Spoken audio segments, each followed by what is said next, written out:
মুসনাদে আবু ইয়ালার মধ্যে এসেছে, ইমাম তাবরানী তার কবির গ্রন্থের মধ্যে এসেছে, ইবনু শাহিন তার তারগিবের মধ্যে এনেছেন।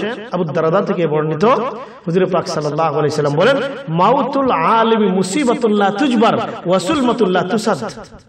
একজন আলেমের মৃত্যু এটা এরকম এক মুসিবত যেটা যার ক্ষতিপূরণ অসম্ভব, এবং এরকম এক গ্যাপ শূন্যতা সৃষ্টি হয় একজন আলেমের মৃত্যুতে লা তুসাদ, যেটা যা পূর্ণ করা অসম্ভব।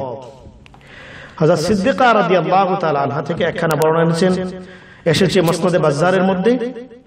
হুজুর পাক সাল্লাল্লাহু আলাইহি ওয়াসাল্লাম বিশ্বনবী মুহাম্মদুর রাসূলুল্লাহ সাল্লাল্লাহু আলাইহি ওয়াসাল্লাম বলেন, মাউতুল আলিমি সুলমাতুন ফিল ইসলাম লা তুসাদ মা দামাত ইয়াখতালিফুল লাইল ওয়ান নাহার। আল্লাহর নবী সাল্লাল্লাহু আলাইহি ওয়াসাল্লাম বলেন, আলেমের মৃত্যু ইসলামের মধ্যে এমন এক শূন্যতা সৃষ্টি করে, যে শূন্যতা যতদিন পর্যন্ত মাখতালাফাল লাইল ওয়ান নাহার, যতদিন পর্যন্ত রাত এবং দিন চলতে থাকবে, অর্থাৎ কিয়ামতের আগ পর্যন্ত এই শূন্যতা পূর্ণ হওয়া অসম্ভব। আমাদের সিলেটের সর্বজন শ্রদ্ধেয় ব্যক্তি মুফতি আজম, আমাদের ইলমের অভিভাবক মুফতি আল্লামা আবুল কালাম জাকারিয়া সাহেব, তিনি এই মাপের একজন আলেম ছিলেন, যার পূর্ণতা, যার গ্যাপ শূন্যতা পূর্ণ করা অসম্ভব। আম্মা বাদ, ফাআউযু বিল্লাহি মিনাশ শাইতানির রাজীম। বিসমিল্লাহির রহমানির রহিম। وإن الموت الذي تفرون قل إن الموت الذي تفرون منه فإنه ملاقيكم। প্রিয় দর্শক, আজ আমরা অত্যন্ত বেদনার্ত ভারাক্রান্ত হৃদয় নিয়ে আপনাদের সামনে হাজির হয়েছি, কেননা সিলেট বিভাগের ইলমি সম্রাট, আমাদের ইলমি অভিভাবক মুফতি আবুল কালাম জাকারিয়া সাহেব আজ দুনিয়া থেকে আমাদেরকে ছেড়ে চিরতরে বিদায় নিয়ে চলে গিয়েছেন। আল্লাহ তাআলা হযরতকে মুহতারামকে জান্নাতে উঁচু মাকাম দান করুক। আমি দুইটা বিষয় আজকে আপনাদের সামনে তুলে ধরব, খুব লম্বা চড়া কোনো কথা বলবো না। সে দুইটা বিষয় হলো, উনি দুনিয়া থেকে যাওয়ার আগে আজ তিনি চলে গেলেন, তিনি কি বলে গেলেন, ওনার অনেকগুলি কথার মধ্য থেকে দুটি কথা আমি আপনাদের সামনে তুলে ধরব। যেমন গত মার্চের 6 তারিখে তাহিরপুর থানা, সুনামগঞ্জ জেলা তাহিরপুর থানার গোলকপুর মাদ্রাসার বার্ষিক মাহফিলে আমি এশারের নামাজের পর থেকে 8টা থেকে নিয়ে প্রায় 10টা পর্যন্ত প্রায় 2 ঘন্টা বয়ান দিলাম। আমার পরেই আমাদের মুফতি সাহেব হুজুর, সুনামগঞ্জি হুজুর, তিনি 1 ঘন্টার মতো বয়ান দিলেন। তিনি প্রথমে বসেই উনি একটা বক্তব্য দিলেন যে ওনার নামের সাথে, হয়তো আমি দেখি নাই, কথাই যেটা আমি বুঝতে পেরেছি, আমি তখন পাশেই ছিলাম, যে ওনার নামের সাথে প্রিন্সিপাল লেখা হয়েছিল দরগা মাদ্রাসার। তিনি বললেন, আমার নামের সাথে যেন প্রিন্সিপাল কখনো লেখা না হয়। তার কারণ হলো, তিনি বুঝাতে চাচ্ছেন, কখনো প্রিন্সিপাল বললে তিনি কি আলেম কি আলেম না, এই বিষয়টা প্রিন্সিপাল শুনলে সাথে সাথে বুঝে আসে না। এরপরে হুজুর বললেন, এমন কি প্রিন্সিপাল বললে অনেক সময় মুসলিম কি অমুসলিম এটা পর্যন্ত বোঝা যায় না। বাস্তবতা তাই। হুজুর আলিয়া মাদ্রাসার, কলিকাতা আলিয়া মাদ্রাসার ইতিহাস তুলে ধরলেন, আরো বিভিন্ন দৃষ্টান্ত দিয়েছেন যে তার 26 জন প্রিন্সিপাল ছিল অমুসলিম। সুতরাং শুধু প্রিন্সিপাল বললে একজন আলেম কি আলেম না, প্রিন্সিপাল শব্দ থেকে এটা সাথে সাথে বোঝা যায় না। এমনকি মুসলিম কি মুসলিম না অমুসলিম এটা পর্যন্ত বোঝা যায় না। তিনি বললেন, ওনার নামের সাথে যেন আর কখনো প্রিন্সিপাল শব্দ লেখা না হয়, যেন মুহতামিম যেন লেখা হয়। এইগুলো হুজুরের একটা বক্তব্য। হুজুরের আরেকটা বক্তব্য ওনার নিজের সম্পর্কে, উনি কি বলেছেন এই কথাটা আমি আপনাদের সামনে তুলে ধরতে চাই।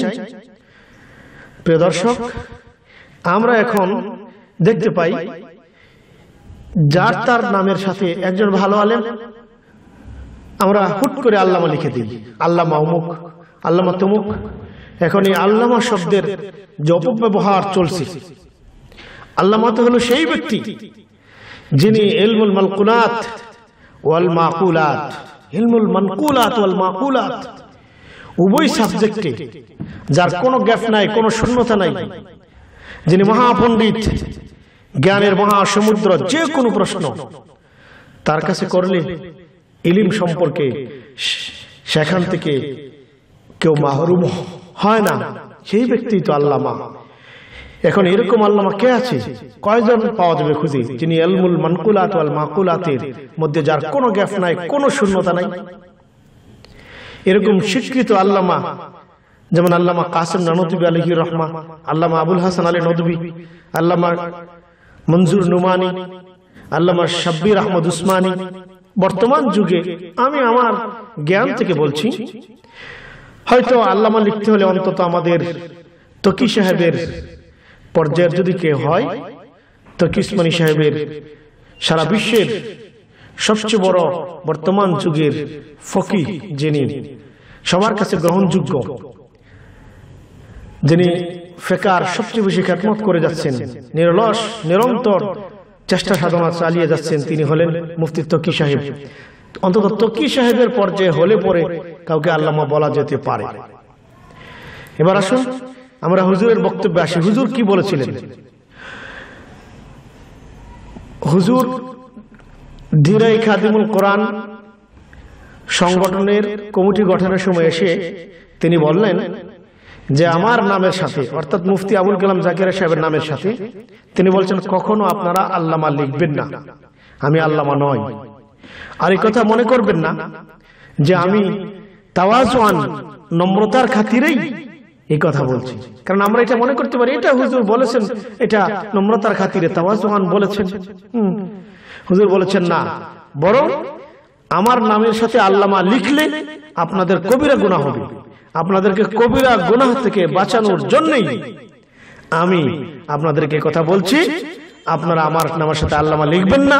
এমনকি তিনি বলেছেন আমি মারা যাওয়ার পরেও কোনোদিন আমার নামের সাথে আপনারা আল্লামা লিখবেন না। প্রিয় দর্শক, এত বড় নসিহত তিনি আমাদেরকে করে গেলেন, আমরা তো যার তার নামের সাথে আল্লামা লাগিয়ে দিই। এখন আল্লামা শব্দের অবমাননা হচ্ছে। আল্লামা শব্দের করুণ অবস্থা দেখলে মনে হয় এটাকে দাফন করে দেওয়া হচ্ছে মাটিতে। প্রকৃত আল্লামা যারা, তাদের স্তর আর ওনাদের স্তর, আহা, স্বীকৃত আল্লামা ছিলেন আল্লামা শাইখুল হাদিস আল্লামা আজিজুল হক রাহিমাহুল্লাহ। এরকম স্তরের কেউ স্বীকৃত, তাদের ব্যাপারে কোনো কথা নেই। আল্লাহ তাআলা আমাদেরকে এই মহাপণ্ডিত সিলেটের মুফতি আজম ওনার এই দুটি নসিহতের উপর শেষ নসিহত, আমি মনে করি উনি বেশি দিন আগে বলেননি, শেষ নসিহতের উপর আমাদেরকে আমল করার তৌফিক দান করুক। আর আল্লাহ তাআলা আমাদের মুফতি আজম সাহেবকে জান্নাতের মধ্যে উঁচু মাকাম দান করুক। হুজুর পাক সাল্লাল্লাহু আলাইহি ওয়াসাল্লাম বলেছেন, আমরা শুনেছি বিভিন্ন জায়গায় আমরা শুনে থাকি যে এক হাদিসে এরকম রয়েছে, মাউতুল আলমি মাউতুল আলম, আলমের মৃত্যু গোটা বিশ্বজাহানের মৃত্যু। যদিও এটা হাদিস না, আসলে এটা হাদিস না, এটা যদিও প্রসিদ্ধ, এটা কিন্তু হাদিস না।